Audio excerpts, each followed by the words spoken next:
Hello everybody, mga kapatid, mga kababayan ko. Mayroon na naman po akong ipapakitang cheese puzzle po. Ganyan po siya. Sa loob lang ng dalawang tulak ay mamatihin ni itong king. Ganyan po siya. May tatlo siyang pawn. Ang black. May isang bishop. Samantalang ang white naman, nandito yung king. Mayroon siyang queen, knight, bishop, rook. May isang pawn lang siya. Nakakalamang ang black ng pawn dito. Yun, pawn. Ito, may pawn siya dito. May pawn. May pawn. Dito yung bishop. Dito yung queen ng white. Ganyan po siya. Sa loob lang ng dalawang tulak ay mamatihin na itong black. Sige nga po, maglaro-laro lang po tayo. Isa lang po itong libangan. Ganyan po. Libang-libang lang po tayo. Sa loob lang ng dalawang tulak ay mamatihin na itong black. Ganyan po siya. White first to move. Ang direksyon ng white papunta doon. Itong black papunta rito. Sa loob lang ng dalawang tulak ay mamatihin na itong black.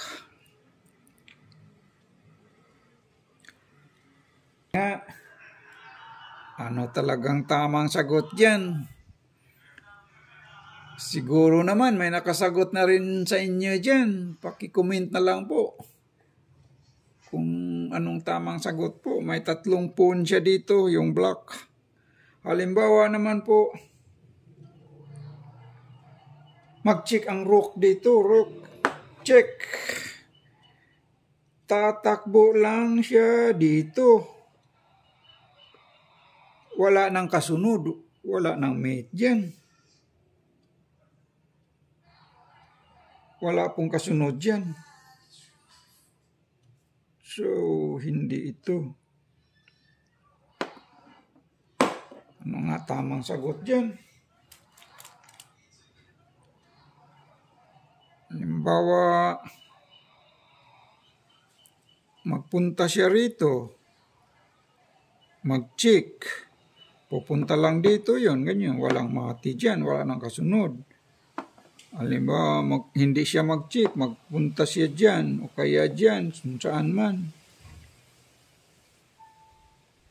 Walang kasunod po, walang mate dyan. Halimbawa, itong horse. Tatakbo yung horse dito, halimbawa lang. Tatakbo siya dito, wala nang kasunod din. Mag-check siya dito, babalik dan. Sige nga, ano talagang tamang sagot? Anong tamang sagot po dyan? Sige nga. So, hirit na po kayo. Ano talagang tamang sagot? Wala po. Ano talagang tamang sagot yan? Kung mag-check naman niya, kakainin nito. May bishop siya.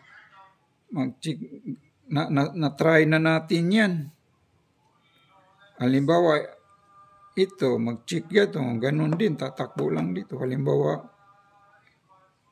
tatakbo siya dito, kung saan man, ganyan. Parang kukubiran niya.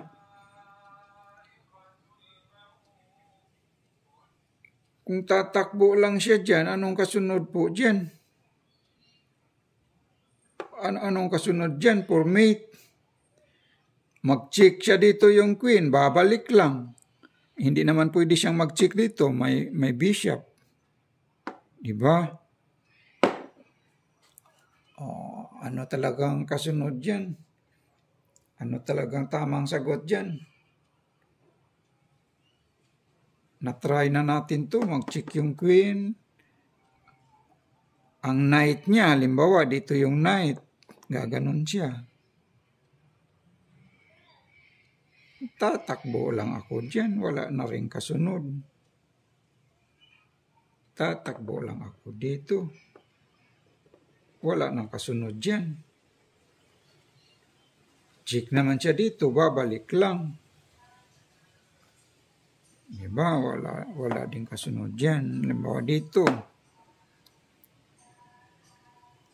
Tatakbo siya dyan.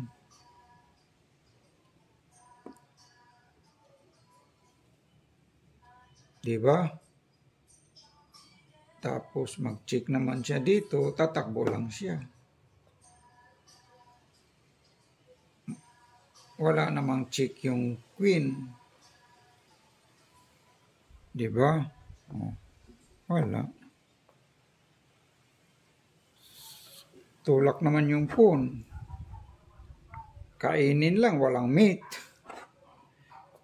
Sige nga, ano talagang tamang sagot dyan? Hirit na po kayo. So, ang tama talagang sagot dyan po,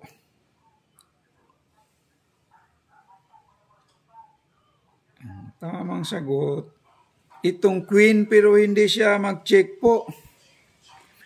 Queen A2.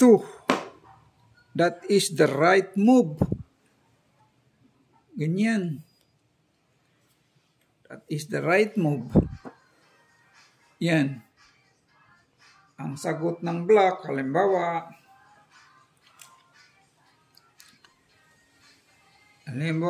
tutulak ang black dito. Ganyan siya. Parang tatakbo pag nag-check. Mate po yan. Dito naman ako mag-check. Check by rook. Mate siya by rook. Diba?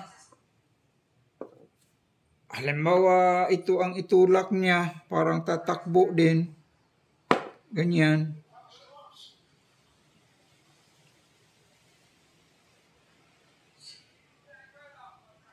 Mate pa rin po. Ganun pa rin. Check pa rin siya dito. Mate pa rin siya. Diba? Halimbawa, ang itulak niya,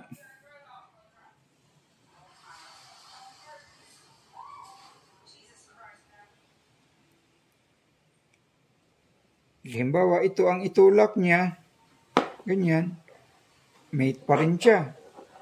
Halimbawa, ito ang itulak niya, ganun, mate pa rin dito. Halimbawa, ito ang itulak niya, ganyan po. Ganyan siya. Mate pa rin po siya. Dito naman ako mag-check. O, diba? Mate siya. Dito may bishop. Mate pa rin siya dyan. Ito, wala na to. Pag ma-mate na siya dyan. Kung alin man ang itulak dyan. Halimbawa, tutulak siya dyan. Ganyan. Mate pa rin siya. Dito ako mag-check. Diba? So, that is the right move. Dito lang tayo nagtapos. Maraming salamat po sa inyo. Thank you po.